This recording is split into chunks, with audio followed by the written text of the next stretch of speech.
All right, so now what I want to do is set this up so that when I select a different preset, the values will update. So what I'm going to do is grab the combo box presets and drag it in. And then I'm going to pull off and I'm going to bind event to on selection changed. So when that selection changes, we're going to fire off this event. Pull off from the event and type in custom event. I'm going to name this one update presets. And then right click over here and type in get data table row. This is the one we're looking for now. And once again, I will need to use the same data table. And what it's going to give me is this out row. So if it finds the row, then it will spit out the following information. We need to feed it the row name, so we'll do that here in a moment. But let's just take a look at this. So this is the out row. If I pull off and type in break, what you'll see is that there's an option here to break the preset struct, which is what this data type is. And you can see there's our data. So that's pretty nice. I'm going to give myself a little more room.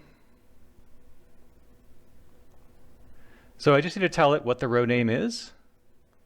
So you can pull off here and we will type in get selected option. And that's going to return a name object, which we can pipe directly into the row name. It's going to convert it from a string to a name.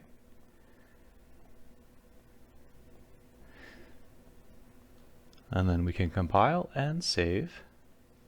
And now we want to get spin box reduction, spin box UV bounds, and spin box voxel grid size. Pull off from each of them, and I'm going to type in set value. And we can copy this node here. It's going to be the same for all of them. Just have to tell it what the target is. And then into from UV bounds, we're going to find the one for UV bounds. And then we have voxel grid size. That looks like it's going to be this one. And then we have reduction. Let me try that one more time. And that will go up here. So if the row is found, as in we have piped in a valid row name, which we should because we're getting it directly from the combo box itself. And then we can just plug all of these things in like so. All right, go ahead and compile and save. And let's run the tool again.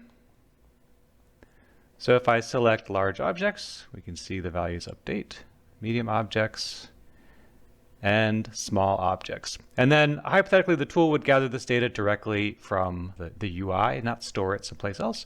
And that way it's very, very easy to make sure that your end user can come along and select whichever default makes the most sense and hopefully make their lives a bit easier. The next thing we'll talk about is how to add other kinds of data to your UI. So we've got a static mesh here that the user can modify if they want for an operation where we're basically going to be appending geometry to the surface of a selected static mesh. So I'm not going to go too deep into the weeds about specifically what's going on with this tool, not in this video anyway, but I want to show you how to set that kind of thing up. So first we want to set up a variable. I'm going to call this one static mesh. It is going to be of type static mesh. If that wasn't already in there, you could just do the drop down and then type in blah, blah, blah, right? Static mesh. Okay, this part's important. We have to give it a category. So you can see by default, we have a default category. I'm going to change this simply by highlighting it and typing in select static mesh as my category, and you can see here now the static mesh is under this new category of select static mesh, and there's a reason that I picked that name. We'll head over to the designer tab in the library. I'm going to type in details. We're going to get this object called a details view, and over here you're going to see an option called categories to show. Hit that little plus sign and then type in our category name,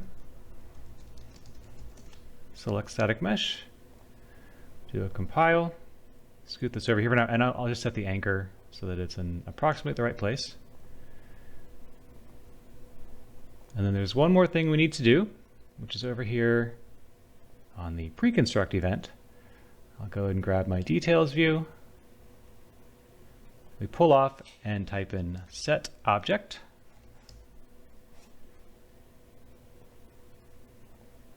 And into the new object, we need to type self, get a reference to self, and pipe that in. And when I hit compile and we run it, now you can see we have this static mesh thing, but it's not fully visible. So now that it knows what it actually is, we can expand it a little bit and give it some space. Compile and save. We'll run it again, and here you can see we have our static mesh. So that's pretty cool. Let's talk about how to get the data and to set the data. It's very, very simple, and it works basically entirely off of the variable. So we'll select set static mesh here, and you can just pipe this in like that. And we need to do one more thing. If I run it now, it'll be blank until I select a preset, and then it'll get populated. Oh, by the way, I went ahead and added it as the default value, the spiral object here as the default value in my struct, which of course you could modify if you wanted to here in the data table. But for now, the spiral is totally fine.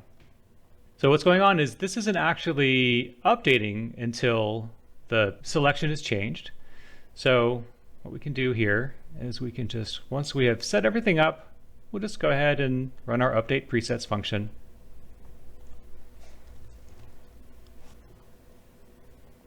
Because we have set our default here. So if we stop it and run it again, now it's populated by default. So again, what's going on there is we've got our setup combo box event, which is being called on event construct. And then once all of the data is added to the combo box, we set our selected option. Then we're going to run our update presets function, which is just going to go through and get whatever the selected thing is, right? And then update the values accordingly. And it's getting this data from our data table. So there you go. Hopefully that is very, very useful. Some of these things are a little bit hard to track down in the docs, but once you see it in a simple context, hopefully it'll be fairly easy for you to set this up on your own.